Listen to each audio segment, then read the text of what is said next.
বিএনপির বিরুদ্ধে কোনো কথাবার্তা বলতে হলে সাবধানের সাথে অজু করে কথা বলবেন। অন্যথায় বাংলাদেশ জাতীয়তাবাদী দল, বিএনপির ওলামা দল, স্বেচ্ছাসেবক দল, ছাত্র দল, যুব দল, আমরা কেউ বসে থাকবো না ইনশাআল্লাহ।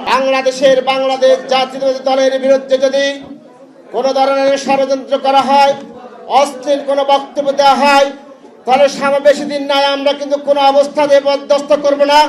আমাদের চেয়ারম্যান সাহেব হুকুম দেয়, আমরা তোমাদের জিব্বা টেনে টেনে ছিঁড়ে ফেলবো ইনশাআল্লাহ। বাংলাদেশ জাতীয়তাবাদী দল এদেশে পেশাসে নাই। বাংলাদেশ জাতীয় দল এদেশের মানুষের তো গণতন্ত্রের অতন্ত্র প্রহরী, গণতন্ত্রের অতন্ত্র প্রহরী হিসেবে কাজ করছে।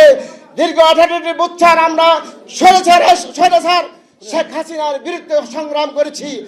দরকার হলে আবার ওই সরমোনায় তোমার দাঁত দুইটা ভাঙছে আওয়ামী লীগে, প্রয়োজন যদি আমরা বাকিগুলো ভেঙে দেবো তোমাকে।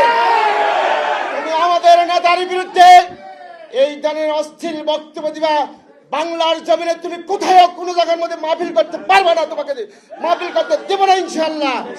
ভিক্ষা করে খাও, ভিক্ষা করে চলাও, এত সম্পত্তির মালিক কোথায় থেকে হয়েছ?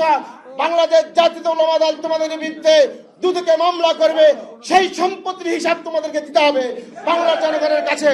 এতে সকল দলের সকল নেতৃবৃন্দকে বলে দিচ্ছি, বিএনপির বিরুদ্ধে কোনো কথাবার্তা বলতে হলে সাবধানের সাথে অজু করে কথা বলবেন।